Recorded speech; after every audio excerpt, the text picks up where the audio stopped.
Have you seen Guardians of the Galaxy Volume 3? What's that? No? Then leave. Get out of here. You're invading my personal space. I want you to go watch the movie, then come back and finish the video. Um, this movie is absolutely phenomenal. The more I've thought about it, I've still only seen it once. I'm gonna watch it again tomorrow, actually. The more I've thought about it, the more I'm like, yeah, no, this is as film Twitter would say, peak cinema or whatever. I mean, obviously we have to start with Rocket. I don't know if this is a hot take or not. I feel like it might not be, but is it a hot take to say that Rocket Raccoon is the best character in the MCU? I mean, I would have said it was Tony beforehand, just because he does have that wonderful arc throughout the entire MCU, right? Or at least the first three phases, leading from Iron Man 1 to Endgame, to his death in Endgame.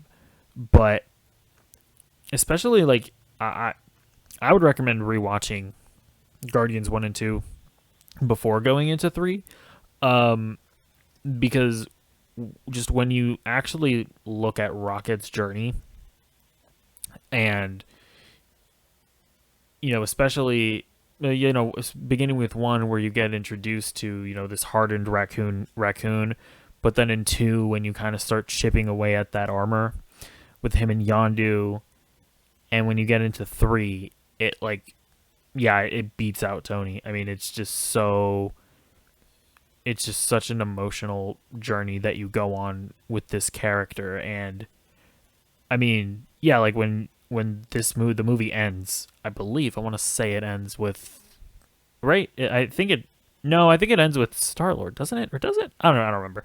But with the way it ends with, at least before the post credit scenes, with Rocket dancing. I mean, I'm getting emotional just thinking about it. And speaking of getting emotional, I mean, yeah, I cried a few times in the movie. Like, I started crying during the opening, like, tracking shot of Rocket just walking through nowhere. I don't know, just the way that James used that shot to establish the characters, and the way he just established where they were at the beginning of this movie without any dialogue. Or was there dialogue? I don't think there was dialogue. Was just masterful. I don't know, just setting up the way that he set the stage for the movie made me emotional for some reason. And then when you get into that, first, or when he started speaking as like a child, right, as child, Rocket, and you realize that the way that Rocket speaks, like his vocabulary and even his speech patterns to a certain extent, like, I'm not quite sure to explain what I mean here, but it's like, how like he'll say some words differently, like he'll say, instead of vocabulary, he'll say vocabulistics. When you realize that part of the reason why he speaks that way is because he was, like, experimented on, and that's just how his brain developed. Like, I don't know if they're, I don't know if they, I don't know. I don't want to be insensitive or anything, but he,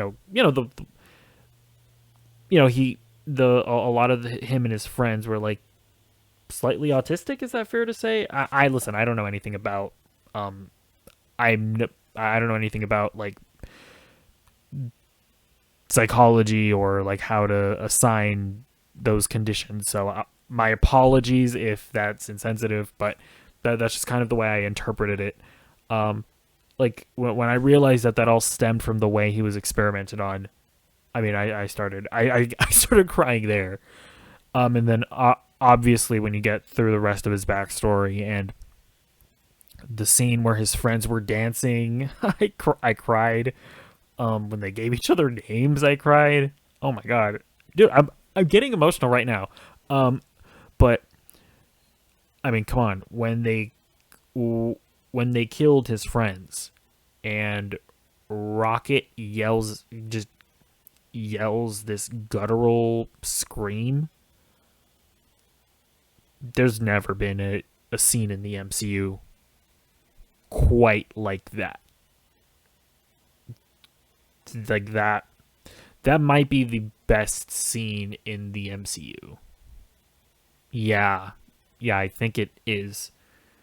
Like there's never I don't think there's ever been a scene in the MCU as emotionally impacting as that. Um yeah, I would put it over like the Thanos eating half of the universe. And I mean, yeah, because it really is the darkest film in the MCU to me. Like, yes, I understand that Thanos yeets half of the universe, and technically that's worse than like a few characters dying, but it's all in the execution and the way that this movie was executed. Um, it was just a lot more affecting and impacting to me. But yeah, I mean, listen, I could gush about Rocket all day. I'll try to I'll try to move on. I would say that Peter came second as far as my favorite character in this movie. I really liked that his relationship with Gamora in this. I like that they properly provided consequences for Gamora's death in Infinity War. Kind of one of the things that annoys me about like Loki, for example, is that Loki. It My opinion on the Loki series is that it feels like they took Loki and they killed him in Infinity War, but then they just like took Loki from the Avengers movie and had him do like a speed run of his character arc throughout the Infinity Saga, to where the Loki that we get at the end of Loki season 1 is just the Loki from that died in Infinity War. But like it feels like the same Loki to me. I loved that this Gamora is not the Gamora that Peter knew. This Gamora is a different Gamora, and it is heartbreaking to him. And by the end of the movie, they're not back together. She's still not that Gamora. They can be friends with one another, right? But she at no point is she the same Gamora. I love that. But yeah, I mean, Peter's heartbreak and just the way that he expressed that throughout most of the movie, but the way that he was still able to take charge when he needed to, and when it's really when it's revealed that Rocket is his best friend, and the him like needing to save Rocket, or else because he can't lose anybody else. I mean, that all that stuff was great. And yeah, like the way that it ends with him going back to Earth, right? Realizing that he left his grandpa the same way that how Gamora obviously didn't leave him, but the way that Gamora left him alone,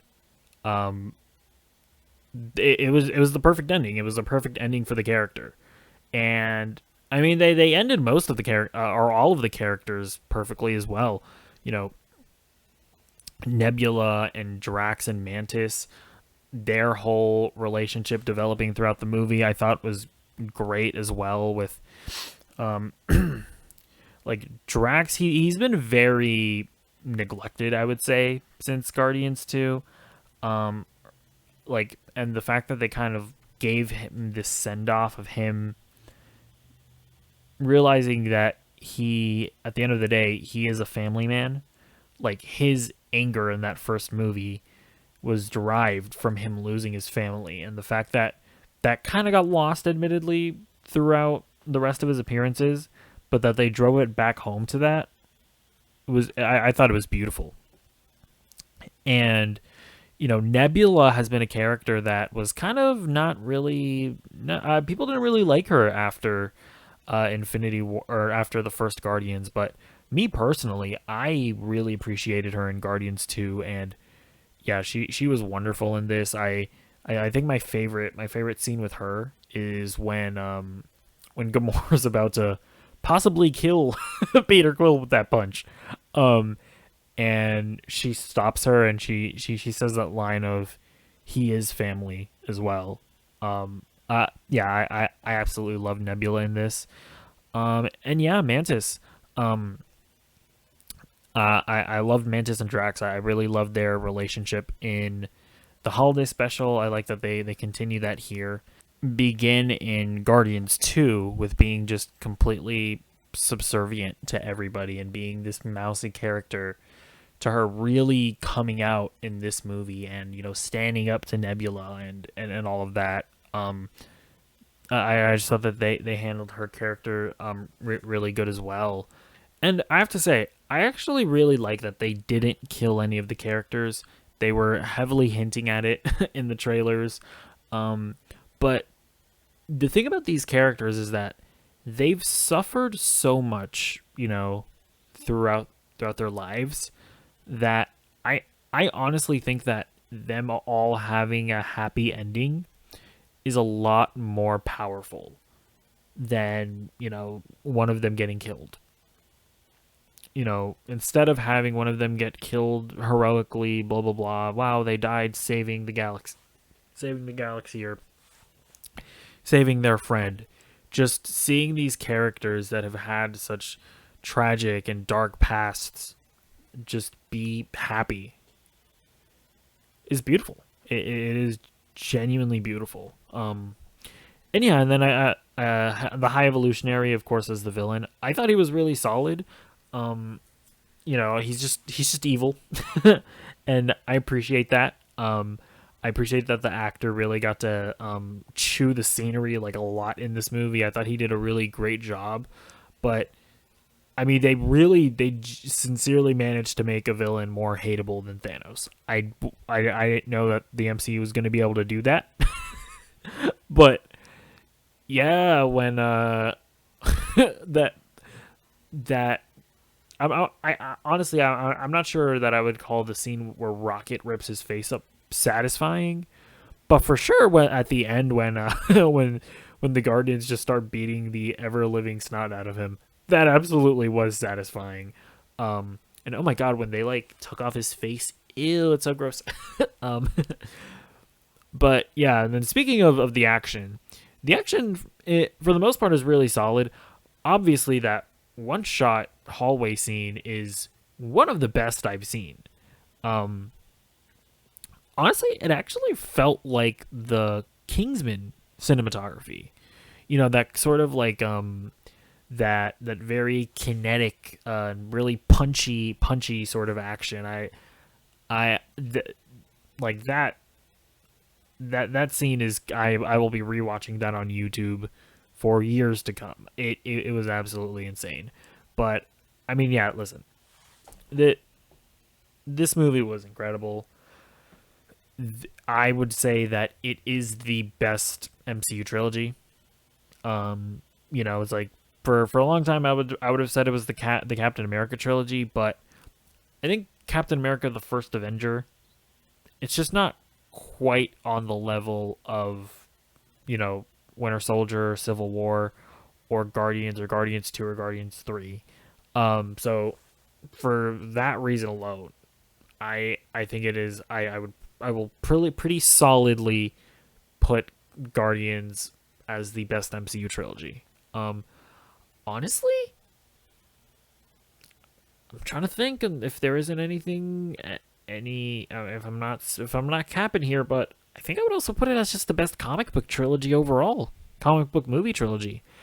I mean, people be like, well, they're saying it's better than The Dark Knight. I might actually argue that.